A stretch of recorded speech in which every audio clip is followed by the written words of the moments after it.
The notice appeared in the Thursday edition of the London Gazette, buried between a shipping announcement and a notice about a missing hunting dog. Missing, Mrs. Catherine Voss, age 29. Last seen the evening of October 14th at the family residence on Cavendish Square. Brown hair, gray eyes, slight build. Anyone with information is asked to contact Mr. Gerald Voss at the above address. A reward is offered. It was a small notice, 4 lines. Gerald Voss had paid for exactly 4 lines. James Aldridge, Duke of Hartwell, read the notice twice. He was sitting in his library at the time, still in his riding clothes, a cup of tea gone cold beside him, the Thursday paper open across his knee. Outside, the grounds were gray with early morning fog. Inside, the fire was low. He had not slept well. He read the notice a 3rd time. Then he folded the newspaper carefully, set it on the table beside the cold tea, and walked out of the library, down the east corridor, past the portraits of 3 generations of Aldridges who had all, to varying degrees, made decisions they later regretted. He stopped at the door at the end of the corridor, knocked once. A long pause. Then, yes, he opened the door. She was sitting in the chair by the window, exactly where he had left her 2 days ago. She had not touched the breakfast tray. She was watching the fog on the grounds with the expression of someone who had learned, over a long period of time, to make her face say nothing. She turned when he entered.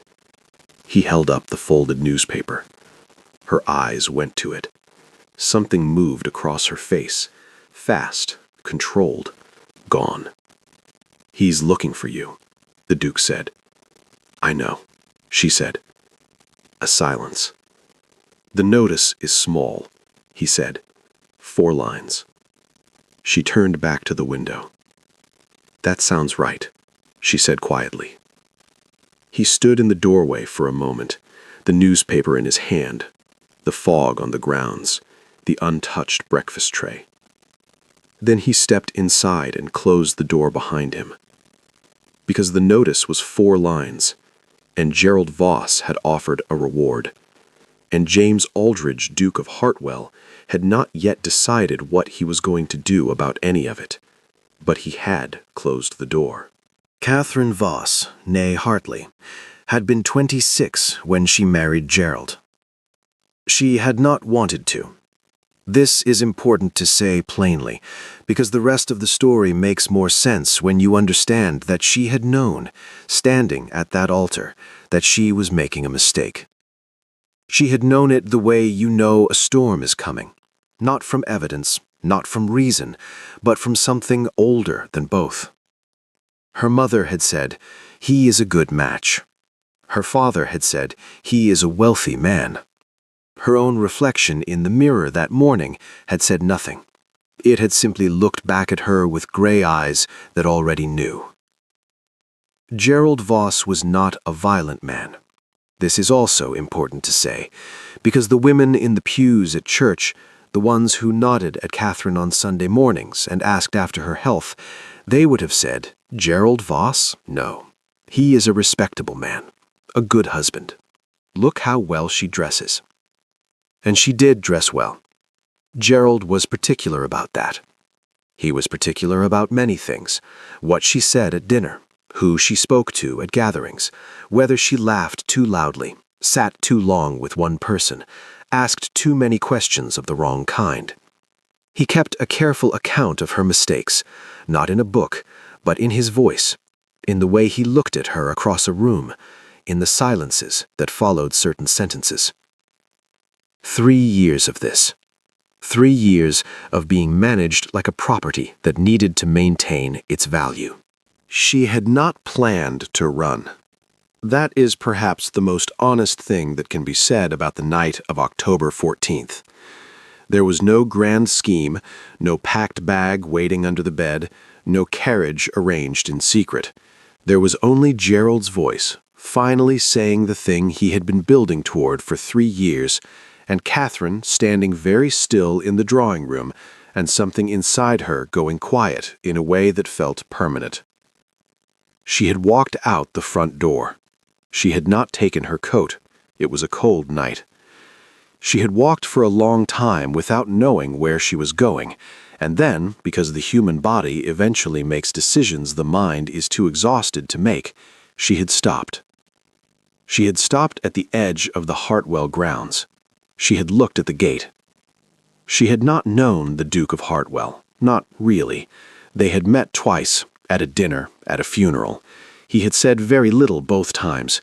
He had seemed like a man who kept his own counsel and expected others to do the same. She had pushed open the gate. She still didn't know, 3 days later, exactly why. He came to her room the following morning. Not the Thursday morning, the Friday. He had given her a day. She understood, in retrospect, that this had been deliberate. He was a man who understood the value of letting a situation settle before he applied pressure to it. He knocked. She said yes. He came in. He did not sit. He stood near the door with his hands behind his back and looked at her with an expression she could not read. Not unkind, not warm, simply the face of a man who had thought carefully about something and arrived at a conclusion. "I have a proposition," he said. She waited. "You may stay here," he said, "as long as you need to. You will have this room, meals, privacy. No one on my staff will speak of your presence. As far as the outside world is concerned, you are not here." A pause. "And in return," she said. He looked at her steadily. "My mother," he said, "is dying." She had not expected that. He continued, his voice the same, measured, precise, giving nothing away. "She has been unwell for 2 years. She is not in pain, but she is old, and she knows it, and there is one thing she has asked of me for the past 18 months. He paused. "She wants to see me settled," he said, "married, or at the very least, not alone. She worries." Something moved briefly across his face, too fast to name. She has always worried. Catherine said nothing. She was beginning to understand the shape of what he was about to say, and she found that she needed a moment with it. "I am not asking you to marry me," he said, immediately, reading her face with an accuracy she found unsettling.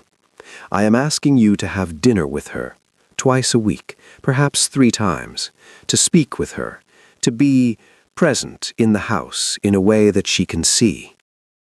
"You want me to perform," Catherine said. "I want you to have dinner," he said. "What she concludes from that is her own business." She looked at him for a long time. He was, she thought, a strange man. Not in the way Gerald was strange. Gerald's strangeness had been the strangeness of a locked room, something hidden and airless behind a respectable door. This man's strangeness was different. It was the strangeness of someone who had decided at some point to be entirely honest about his own calculations. He was not pretending this was charity. He was not pretending it was anything other than what it was, an arrangement, offered plainly, with terms stated clearly on both sides. She found, to her surprise, that she respected it. "Your mother," she said, "does she know about me? About Gerald, the notice?" "No," he said. "What does she think I am?" A brief pause. "A guest," he said. "A friend of a friend, visiting from the country, resting. She did not ask many questions." He paused again. "She does not ask many questions. It is one of her better qualities." Catherine stood up. She walked to the window, not to look at anything in particular, but because she needed to move. Outside, the fog had cleared. The Hartwell grounds were wide and gray-green, a long lawn running toward a tree line, a path disappearing into the distance. It was, she thought, a very large estate for one man. "And when she dies," Catherine said. Silence. "Then our arrangement ends," he said. "You will have time, whatever time she has left, to determine what comes next for you. I have a solicitor who handles certain matters discreetly. He can assist with options. There are places, for women in particular situations, arrangements that can be made. She turned from the window. "You've done this before," she said. "No," he said, "but you knew what to say." He looked at her. "I have a sister," he said, and then said nothing more. She thought about Gerald, about the 4-line notice in the Thursday Gazette, about the reward he had offered. She found she could not stop thinking about the reward, about the fact that he had reduced her to a number, a sum, a transaction, and then published it in a newspaper between a shipping announcement and a missing hunting dog. She thought about the front door she had walked out of, the cold night, the gate. She had not taken her coat. "If I say yes, and Gerald finds me anyway—" "He won't," the Duke said. "You can't know that." "No," he said, "but I can make it considerably more difficult for him." A pause. "Gerald Voss is a man of moderate means and considerable pride. I am a duke. These two facts in combination tend to produce a particular outcome." It was not a boast. It was, again, simply a calculation stated plainly. Catherine looked at him. "Dinner," she said. "Twice a week."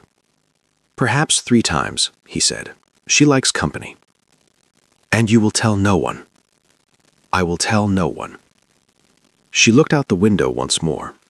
The long lawn, the path into the trees, the wide gray-green of a life that was not hers and might, for a time, be the only thing standing between her and the one she had left. "All right," she said. He nodded once, turned toward the door. "Dinner is at 7, he said. "She dresses. She appreciates it when guests do the same." He left. Catherine stood at the window for a long time after he was gone, looking at the grounds, thinking about a woman she had never met who was dying upstairs and did not ask many questions. Then she turned to the wardrobe. She had left home without her coat, but she had, by some instinct she still didn't fully understand, taken her best dress. The first dinner was a performance. Catherine understood this going in, and she performed accordingly. Sat straight, spoke when spoken to, smiled at the right moments, asked questions she already knew the shape of the answers to. She had spent 3 years perfecting exactly this skill in Gerald's drawing room. It transferred. The Duchess of Hartwell, "Eleanor," she said, "please call me Eleanor, I am too old for formality," was small and white-haired and sharper than Catherine had anticipated. She sat at the head of the table wrapped in a burgundy shawl, a barely touched plate in front of her, and watched Catherine with eyes that had, clearly at some point in their long life, seen a great deal. The Duke sat at the other end of the table and said almost nothing. "You're from the country," Eleanor said. "Yes," Catherine said. "Which part?" Catherine named a village. Eleanor nodded as though she knew it, which she possibly did. She seemed like a woman who had made it her business to know things. "And you're resting," Eleanor said. "Yes." "From what?" A brief pause. Across the table, Catherine felt rather than saw the Duke come still. "From a great many things," Catherine said. Eleanor looked at her for a moment, then smiled, small, private, the smile of a woman who recognized an answer that was also a door being firmly closed. "Yes," she said, "I understand that completely." She did not trust him. This is worth saying clearly, because what came after might suggest otherwise, and the sequence matters. Catherine Voss had spent 3 years learning what happened when you trusted a man who had not yet shown you who he was. She had learned it slowly, the way you learn most important things, gradually, then all at once. She watched him instead.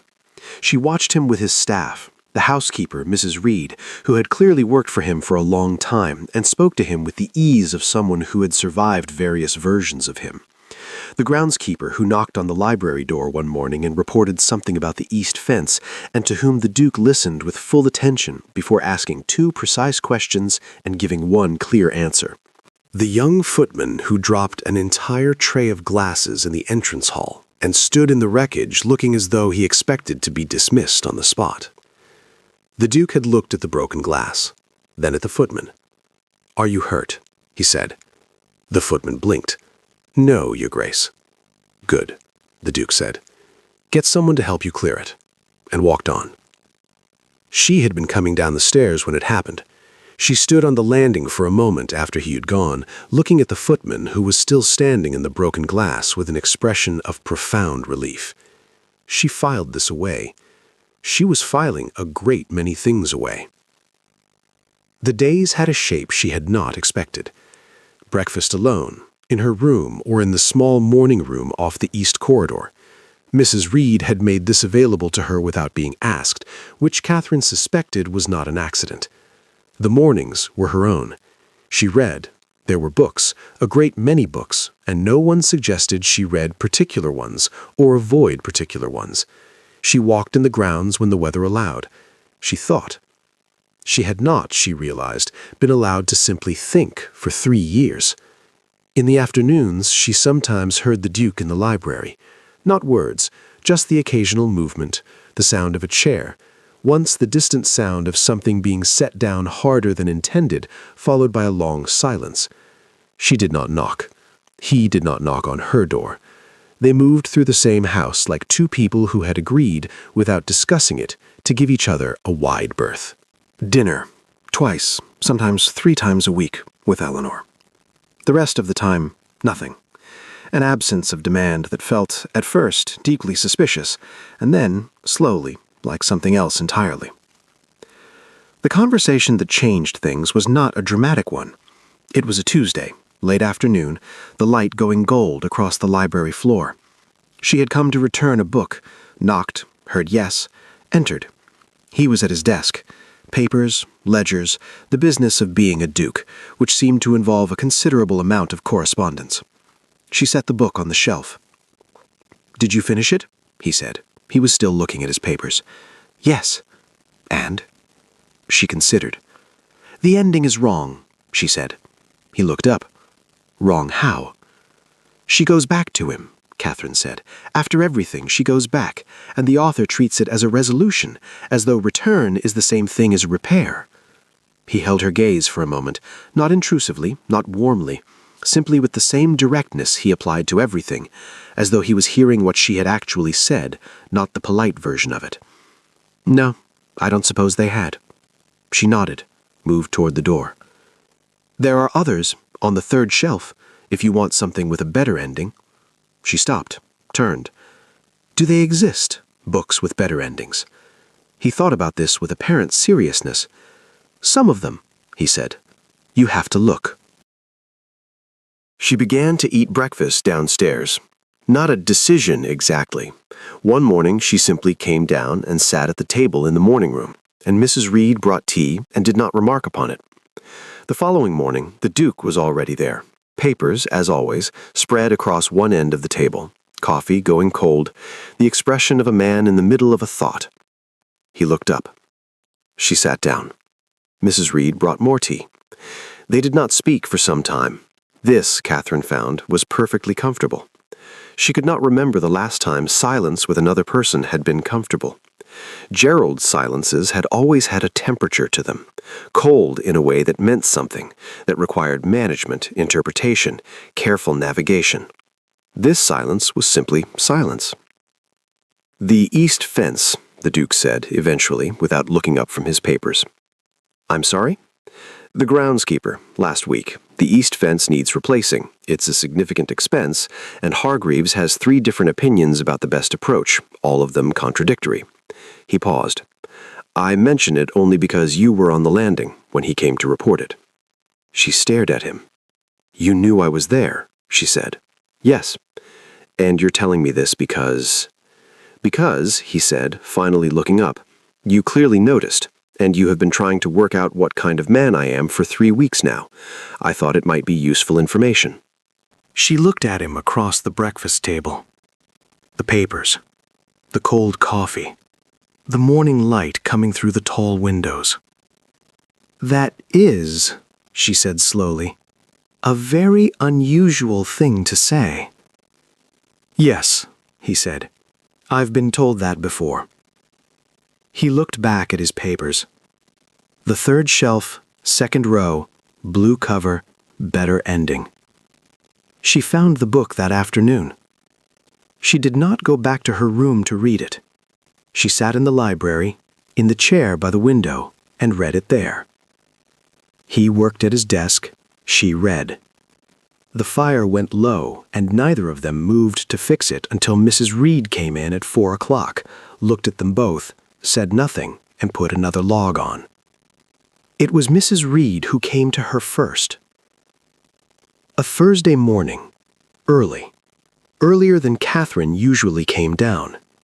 The knock on her door was different from the usual knock, the one that meant breakfast was ready or Eleanor was asking for her. This knock was quieter, more deliberate. She opened the door. Mrs. Reed stood in the corridor with her hands folded in front of her and an expression that Catherine had not seen on her face before. Not alarm, exactly. Something more controlled than alarm. The face of a woman who had decided before knocking exactly what she was going to say and how she was going to say it. "There is a man," Mrs. Reed said, "at the gate." Catherine went very still. "He has not come to the door," Mrs. Reed continued. "He is simply at the gate. He has been there for approximately 20 minutes. Thomas noticed him on his morning rounds." "What does he look like?" Catherine said. Her voice was steady. She was surprised by this. Mrs. Reed described him in 4 sentences. She did not need 4 sentences. She needed 2 words. Catherine knew after the first. She found the Duke in the library. He was already standing when she entered, which meant, she understood immediately, that Mrs. Reed had gone to him first, or simultaneously. She filed this away with everything else she had filed away about this house and the people in it, and then she set it aside because there were more pressing things. "You know," she said. "Yes." "How long has he been there?" 20 minutes at the gate. Before that—" He paused. "Thomas recognized him from a description given at the village inn. He has been in the area for 3 days." 3 days. She absorbed this. "He's been looking," she said. "Yes. And he found the general area," the Duke said. "Not this house specifically, not yet. Men like Gerald Voss ask questions in inns and post offices, and they tip generously, and they smile, and they say the right things, and eventually someone tells them something." He paused. "Someone told him something." She walked to the window. Not the window that faced the gate, a different one, looking out over the south lawn. Her hands, she noticed, were completely steady. This seemed wrong. 3 weeks ago she had walked out of a house in the cold without her coat because she could not spend one more moment inside it. And now Gerald was at the gate, and her hands were steady. Perhaps she had used up her panic. Perhaps there was a finite amount, and she had spent it all on the night of October 14th. "The arrangement," she said. "You said it would end when your mother—" "My mother," he said, "is not the subject of this conversation." She turned from the window. He was looking at her with that same direct, unreadable expression, the one she had spent 3 weeks learning to read and had only partially succeeded. But there was something different in it now, something that had not been there on the morning he had come to her room with his proposition and his carefully stated terms.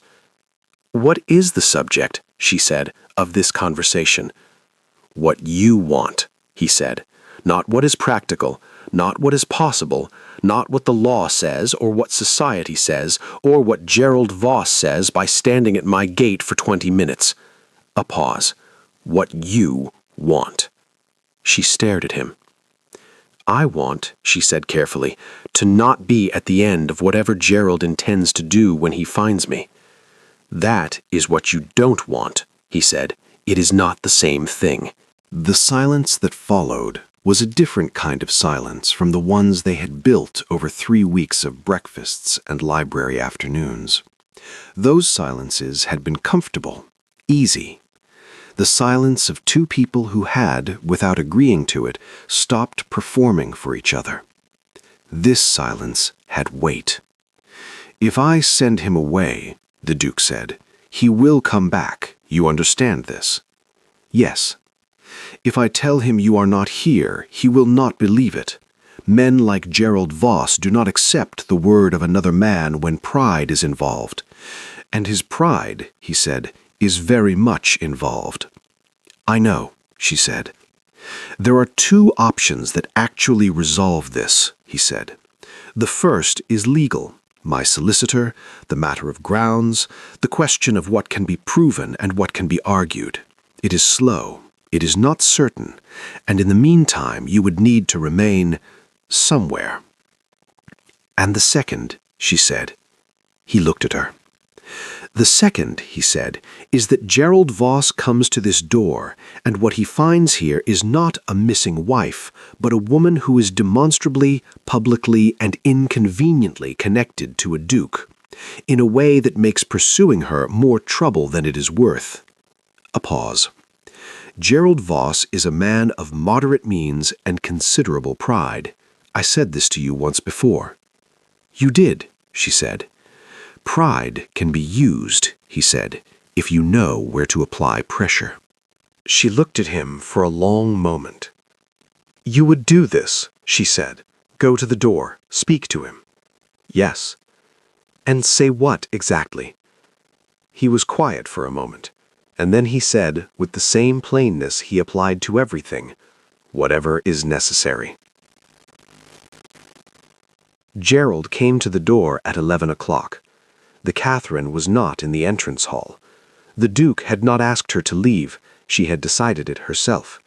She stood at the top of the stairs, out of sight, and listened to the sound of the front door opening, and Mrs. Reed's voice, and then Gerald's voice, and then the Duke's. Gerald's voice was exactly as she remembered it, moderate, controlled, the voice of a man who had learned, early, that volume was less effective than precision. She could not hear the words clearly. She heard the shape of them, Gerald's measured sentences, the Duke's shorter responses. A pause. Gerald again, longer this time. The Duke, quiet, 2 sentences at most. Then silence. Then the door. Then nothing. He came upstairs 10 minutes later. She was in the corridor by then. She had not been able to stay at the top of the stairs.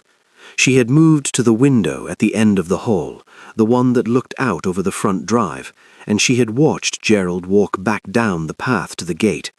His back was very straight. His pace was exactly the same as it always was. She had watched him go through the gate, watched the gate close. She was still at the window when the Duke found her. "What did you say to him?" she said. "Several things." "He's gone." "Yes." She kept looking at the drive, the empty path, the gate closed now, Gerald nowhere in sight. "He'll come back," she said. "You said so yourself." "He may," the Duke said, "but not soon, and not in the same manner." A pause. "I suggested to him, with some specificity, that the manner in which he has handled this situation, the notice, the reward, the inquiry at the village inn, reflects poorly on him. That a man of his standing, publicly searching for a wife who has clearly chosen to leave, is not a sympathetic figure." Another pause. "Gerald Voss cares a great deal about how he appears. I gave him something to think about in that regard." She turned from the window. "That's all?" she said. He looked at her. "No," he said, "that is not all." "I told him," the Duke said, "that you were under my protection. I used that phrase specifically. He understood what it meant." "And what does it mean?" she said. "Specifically." He held her gaze. "It means," he said, "that the arrangement is changed, if you wanted to." She stood in the corridor with the window light behind her and looked at him, this strange, precise, honest man who had taken her in without flourish and kept her without drama, and gone to the door this morning and said whatever was necessary. "The arrangement," she said slowly. "Yes. I'm saying," he said, "that I would like you to stay, not as a guest, not under terms. Simply stay." He paused. If you want to. Outside, the drive was empty. The gate was closed, the long path leading away from a house that had, over the course of 3 weeks, stopped feeling like someone else's. She thought about it. She thought about it for 3 days. Not because she was uncertain. She understood, somewhere around the end of the first day, that she had already decided.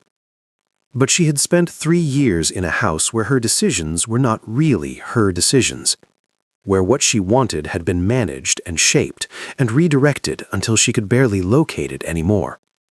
And so she gave herself 3 days. Not because she needed them, because she could. Because no one in this house was going to knock on her door and ask what was taking so long. This, she had come to understand, was what it felt like to be treated as a person who was capable of deciding things. She found she needed to sit with that for a while. On the first day, she walked the grounds. All of them. The south lawn, the path into the trees she had seen from her window on the very first morning and never taken. The kitchen garden where something was still growing despite the November cold. The east fence that Hargreaves had 3 contradictory opinions about. She walked until the light went, and then she came inside and had dinner with Eleanor, who talked about a trip she had taken to the Italian coast in 1847 and the particular quality of the light there, and did not ask Catherine a single question. On the way upstairs afterward, Eleanor took her hand briefly at the landing. She didn't say anything, just held it for a moment, then let go and went to her room. Catherine stood on the landing for a while after she had gone. On the second day, she wrote a letter. Not to Gerald. She was done writing things to Gerald. She had, she realized, been writing things to Gerald in one form or another for 3 years. Carefully composed communications designed to manage his mood, his perception, his temperature. She was finished with that. She wrote to her sister, Margaret, 5 years younger, married and in Edinburgh, who had written to Catherine twice during the marriage, with letters that said the careful things and the right things and never quite said the thing underneath, which Catherine had always suspected was, I see what is happening and I don't know what to do. She wrote to Margaret now. Not a careful letter, not a managed one, a plain one, the way the Duke spoke, she thought, plain and precise and without decoration. She said what had happened. She said where she was. She said she was well. She said she was, for the first time in a long time, deciding things for herself. She sealed it, gave it to Mrs. Reed, who took it without comment and had it sent within the hour. On the third day, she went to the library. He was there, as he usually was in the afternoons, at his desk, papers, correspondence, the ongoing business of the estate. He looked up when she came in. She sat down in the chair by the window, the one that had, over the past weeks, become her chair in the way that things become yours without any formal agreement. She did not speak immediately, neither did he. Outside, the grounds were pale with the first suggestion of frost. I've been thinking, she said finally. Yes, he said. About what you said, the arrangement changing. Yes? She looked at the window, the frost on the grass, the long lawn running toward the tree line. I need to tell you something first, she said, before I give you an answer. All right? She turned to look at him. I am not the same person I was before I married Gerald, she said. I don't mean this as a warning exactly, I mean it as information. 3 years of what that was, it changes the shape of a person. I don't entirely know yet what shape I am now. I'm still finding out. He was listening. He always listened in this way, fully, without preparing his response while she was still speaking. She had noticed this early and filed it away and taken it out to look at many times since. I may be difficult, she said. I don't trust easily. I watch everything. I notice when something doesn't add up and I don't let it go. I ask questions that may feel like accusations. I won't apologize for any of it. It's what kept me intact. I know, he said. "You don't know yet," she said. "Not really." "No," he said. "Not really. But I know enough to know that these are not the things you apologize for." He paused. "I have a sister, as I told you. She also does not let things go. I have found, over time, that people who notice everything and ask questions that feel like accusations are considerably more useful than people who don't." Catherine looked at him. "Useful," she said. "Present," he said. "I meant present. My vocabulary is sometimes imprecise." She almost smiled again. This time, she let it happen. "Yes," she said. "I've noticed." She told him her answer then. Not with a speech. She had no interest in speeches, had heard enough of them in drawing rooms and at dinner tables and at an altar 3 years ago. She told him plainly, in 2 sentences, what she had decided. He received it the way he received most things, without excessive reaction, with a single nod, with the look of a man who had hoped for a particular outcome and was now, quietly, making room for it. Then he said, with complete seriousness, "My mother will be insufferable about this." And Catherine laughed, a real one, not the managed, calibrated laugh she had deployed for 3 years at Gerald's dinner table, but a genuine one, unexpected, rising up before she could shape it into something appropriate. He looked at her when she laughed, just for a moment, and something in his face, usually so careful, so controlled, shifted into something she did not have a word for yet. She thought she might, eventually, find one. That evening, Eleanor looked between them twice, said nothing, ate approximately 4 more bites than usual. When Catherine stood to leave, she took her hand at the table this time, not the landing. "Good," Eleanor said. Simply that. Catherine looked at her, this small, white-haired woman with the sharp eyes, who had never asked many questions, and had, Catherine now understood, never needed to. "You knew," Catherine said, "from the beginning." "I'm dying, not blind," Eleanor said, pleasantly. Gerald Voss did not come back. Not to the gate, not in any other form. The Duke's solicitor, a quiet man named Alderton, who handled certain matters discreetly, and had clearly done so for a long time, managed the legal dimensions of what followed with the same economy the Duke applied to everything. It was not without difficulty. It took time. But Gerald Voss was, as the Duke had correctly assessed, a man of moderate means and considerable pride, and the calculation he eventually made was the one a man like that always makes when pride and practicality come into direct conflict. He let it be. Catherine received 1 letter from him 8 months later. 2 paragraphs, moderate, controlled, precise. She read it once, recognized it immediately as the letter of a man who needed the last word, and put it in the fire. She did not write back. She did not need to. Eleanor died in the spring. April, a mild day. The grounds just beginning to come back, the first things pushing up in the kitchen garden. She had been comfortable. She had not been in pain. She went the way she'd lived, on her own terms, in her own time, in her own room with the window open, because she had always preferred air to stillness. Catherine sat with her the evening before. They talked about the Italian coast again, the light, the particular quality of it, the way it was different from English light in a way that was hard to explain to someone who hadn't seen both. "You'll go someday," Eleanor said. "Perhaps," Catherine said. "You will," Eleanor said, with the certainty of someone who has run out of time for perhaps. "Take him with you.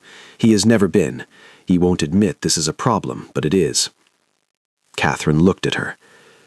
"He'll be all right," Eleanor said. "He was always going to be all right. He just needed—" She paused. "Someone who notices things. He notices everything, and has no one to notice things with. It's a lonely way to live." Catherine held her hand. Eleanor closed her eyes. "The light in the mornings here is also very good," Eleanor said after a while. "I should have told him that more often." She was gone by morning. The house was quiet for a while after that. Not unhappily quiet, differently quiet. The kind of quiet that settles after something large has moved through and you are learning the new shape of things. Catherine had learned by now to let quiet be what it was rather than trying to manage it.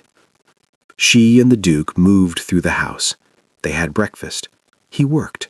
She read and walked, and had taken, over the winter, to spending time in the kitchen garden with the groundskeeper's wife, who knew a great deal about growing things and had opinions about all of it. They talked, in the evenings mostly, in the library, the fire going, papers on his desk and a book in her hands, or sometimes no book, just the fire and the conversation. They talked about the estate and about books, and about his sister Louisa, who lived in Bath and wrote letters that were considerably more entertaining than most published novels. They talked about Eleanor. They talked, carefully at first, and then less carefully, about Gerald, and about the years before Gerald, and about what Catherine wanted, not practically, not in terms of what was possible, but actually wanted, from the days ahead. Nobody had asked her this before. She found she had a great deal to say. They married in September. Small, Catherine's preference, and he had no objection to small. Louisa came from Bath and cried at inappropriate moments, and said things that made Catherine laugh and the Duke look pained in a way that was clearly affectionate. Alderton, the solicitor, attended, and looked quietly pleased with himself in the way of a man who had managed the legal dimensions of a complicated situation and was now watching it resolve well. Mrs. Reed wore her best dress and said nothing about it. Margaret came from Edinburgh the following spring. She stayed for 2 weeks. She and Catherine walked the grounds and sat in the morning room and talked for long hours about things that had gone unsaid for years. Carefully composed letters giving way finally to the actual conversation underneath. On the last evening, Margaret said, "I should have said something when you were married. I should have said it plainly." "You didn't know what to say," Catherine said. "I knew something was wrong." "Yes," Catherine said, "but knowing something is wrong and knowing what to say are different things. I know that now." Margaret looked at her, at the kitchen garden visible through the window, at the house around them, at Catherine herself, who was, she had clearly noticed over 2 weeks, a different shape than the sister she had last seen 3 years ago. "You're well," Margaret said. Not a question. "Yes," Catherine said. "He's—" "Yes," Catherine said again. Margaret nodded, looked out the window. "He's very quiet," she said. "He notices everything," Catherine said. "He simply doesn't perform it." Margaret considered this. "Louisa told me he laughed at dinner last night," she said. "She said she hadn't heard that in years." Catherine looked at the kitchen garden. The things growing, the ones she had planted in March, coming up now in the April light. "He's adjusting," she said. They went to Italy the following autumn. 2 weeks, the coast, the light Eleanor had described. It was exactly as she had said, different from English light, difficult to explain to someone who hadn't seen both. The Duke stood on a terrace above the water on the 3rd evening and looked at it for a long time without speaking. Catherine stood beside him. Below them the sea moved, slow and dark blue, and the last of the sun was doing something complicated on the horizon. "She was right," he said finally. "She usually was," Catherine said. He was quiet for a moment. "I should have brought her," he said. "Once, years ago. I said there wasn't time." "There's never time," Catherine said, "until there isn't any." He looked at the water. "Yes," he said. She took his hand. He did not make anything of it, no reaction, no performance, simply turned his hand to hold hers, the way you hold something you have decided to hold. They stood there until the light was gone. The east fence was eventually replaced. Hargreaves's second opinion turned out to be correct, which he accepted with the graciousness of a man who had always suspected as much. The kitchen garden expanded, Catherine's doing, over 3 seasons of accumulated opinions from the groundskeeper's wife. The library acquired new books, steadily, in the way that libraries do when 2 people who read are living in the same house. Mrs. Reed, asked once by Louisa whether the house felt different now, thought about it for a moment and said, "It feels like someone opened a window." Louisa wrote this down. She wrote a great many things down.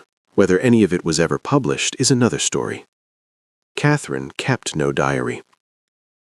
She had nothing to record for Gerald's benefit now, no account to manage, no version of events to curate. She had considered keeping one, a real one, honest, for herself, and had decided against it. The life was enough. She did not need to write it down to know it was hers. Some mornings she still woke early, in the old way, alert, already calculating, braced for the temperature of the silence. 3 years leaves marks. She understood this now, and had made her peace with it. On those mornings she came downstairs and made tea, and sat in the morning room in the early light, and eventually she heard him, the library door, his footsteps, the particular sound of a man who had also, for his own reasons, never quite learned to sleep past 5. He would appear in the doorway, see her, say nothing. Sit down. Mrs. Reed would bring more tea without being asked. Outside, whatever the season was doing, it did. Inside, the house went about its morning unhurried, unmanaged, making none of the demands that houses sometimes make on the people living in them. They sat. It was enough. It was, Catherine thought, on one of those mornings, frost on the glass, tea going warm in her hands, the day not yet begun, considerably more than enough. It was, in fact, exactly what she had wanted. She just hadn't known, until recently, that she was allowed to say so. Dear viewers, it has been a true pleasure sharing this story with you all the way to the end. Your time, attention, and presence mean more than words can fully express. I sincerely wish you all the very best, wherever you are in the world. Please take a moment to tell us which city you're watching from and what you felt about this story. We'd love to hear from you. And don't forget to subscribe so you won't miss the next story waiting for you here.